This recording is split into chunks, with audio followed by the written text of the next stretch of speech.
អរគុណយើងជួបការតំណែងជាមួយអ្នករាយការណ៍របស់យើងមួយរូបទៀតពីខេត្តបៃលិនគឺមានលោកវុចពឿនជំរាបសួរលោកពឿនបាទ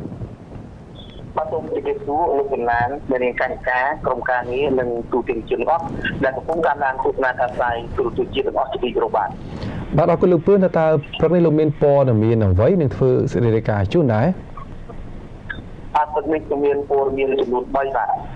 ទដែលព័ត៌មានទី1នេះគឺអាយដាមនាយរដ្ឋមន្ត្រីទីសីហាឧបនាយករដ្ឋមន្ត្រី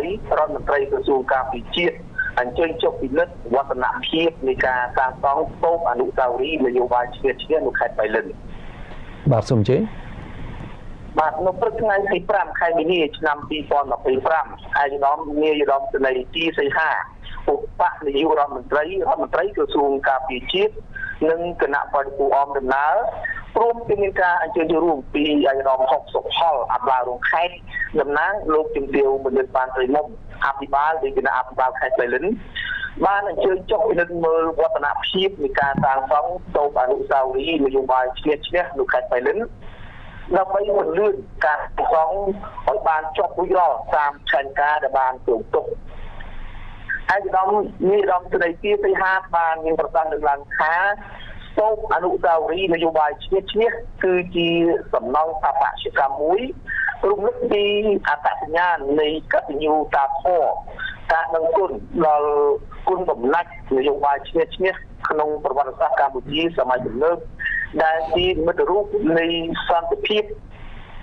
គណៈរាជរដ្ឋាភិបាលកំពុងសាងសង់ស្ទូបអនុស្សាវរីយ៍នយោបាយឈ្នះនៅ3ទីតាំងផ្សេងទៀតបន្ទាប់ពីទីក្រុងភ្នំពេញគឺនៅខេត្តកោះកុងនិងនៅស្រុកអន្លង់វែងខេត្តឧត្តរមានជ័យនិងនៅខេត្តបៃលិនហើយរដ្ឋបានបន្តថានយោបាយឈ្នះបានប្រែក្លាយប្រទេសកម្ពុជាពីវាលពិឃាតពីតំបន់អសន្តិសុខចំការមីនដែលមនុស្សគ្រប់គ្នាភ័យខ្លាចទៅជាប្រទេសមានសន្តិភាពឯកភាពជាតិពេញលេញ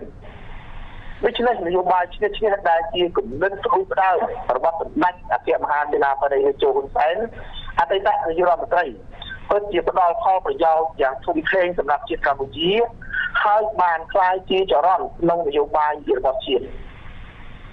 ឯកឧត្តមក៏បានអំពាវនាវដល់បងប្អូនជនរួមជាតិទាំងអស់ត្រូវរួមគ្នាការពារសន្តិភាពសេរីភាពជាតិឲ្យបានគង់វង្សជាអមតៈដើម្បីធានាដល់ការអភិវឌ្ឍប្រទេសនិងប្រែក្លាយប្រទេសកម្ពុជាទៅជាប្រទេសដែលមានចំនួនមធ្យមកម្រិតខ្ពស់ក្នុងឆ្នាំ2030និងសម្ដេចចក្ខុវិស័យជាប្រទេសដែលមានចំនួនខ្ពស់ក្នុងឆ្នាំ2050ក្រោមការដឹកនាំរបស់សម្ដេចមហាបវរធិបតីហ៊ុនម៉ាណែតនាយករដ្ឋមន្ត្រីសូមបញ្ជាក់ថាការសាងសង់ស្ទូបអនុស្សាវរីយ៍នយោបាយឈ្នះនៅខេត្តបៃលិនគឺមានទីតាំងស្ថិតនៅក្នុងភូមិទឹកខ្លាក្នុងសង្កាត់បៃលិនក្រុងបៃលិនខេត្តបៃលិនតាមដងផ្លូវវាងក្រុងចម្ងាយប្រហែល3គីឡូម៉ែត្រពីទីរួមខេត្តបៃលិនដោយស្ទូបមានទំហំបាតចំនួន59 គុណនឹង59ម៉ែត្រនិងមានកម្ពស់50.9ម៉ែត្រសាងសង់នៅលើទីដី26,000ម៉ែត្រការ៉េដែលជាអំណោយផ្ទាល់របស់ឯកឧត្តមទេវរដ្ឋមន្ត្រីអ៊ីឈិនប្រធានអនុគណៈកម្មការសាងសង់និងលោកជំទាវបណ្ឌិតបានព្រៃមុំអភិបាលខេត្តបៃលិនចំណែកខ្លងស្ថាបត្យកម្មនិងរចនាសម្ព័ន្ធសាងសង់ស្ទូបនយោបាយឈ្នះខេត្តបៃលិនបានបង្កើតឡើងតាមទម្រង់ទិសពីនេះឈ្នះនៅរាជធានីភ្នំពេញដែលមានទម្រង់3សំខាន់គឺ3 5និង7 3គឺបង្ហាញអំពីគោលការណ៍ធានា3យ៉ាងនៃនយោបាយឈ្នះ5គឺសំដៅដល់ភាសាទាំង5នៃចំណុចយុទ្ធសាស្ត្រ defeat និង7សំដៅដល់កត្តាទាំង7នៃជីជំនះប្រកបដោយប្រសិទ្ធភាពខ្ពស់របស់នយោបាយឈ្នះបានព័ត៌មានទី1ខ្ញុំបាទសូមបញ្ចប់តែប៉ុណ្ណេះហើយតទៅនេះខ្ញុំបាទសូមអនុញ្ញាតចូលដល់ព័ត៌មានទី2បាទ